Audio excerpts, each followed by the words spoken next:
సజ్జల గారు ఆయన వారసులకే ఇది చేసుకుంటున్నారని చెప్పి అన్నారు.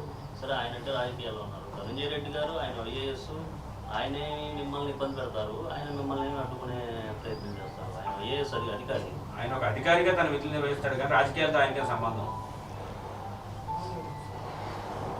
మీకు మరి నన్ను ఈ క్వశ్చన్ వేస్తున్నారు.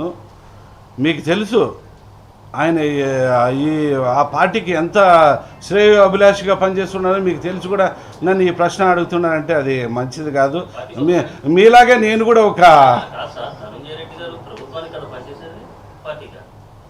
నేను ప్రభుత్వానికి పనిచేస్తాడా ఇంకోటి పనిచేస్తాడు కాదు, ఆయన పనితీరు మాత్రము స్పష్టంగా మీరే తెలుసుకుని రాయండి అని చెప్పేసి నేను స్పష్టంగా. ఈ విషయంలో జరిగిన ఇబ్బంది ఏంటి?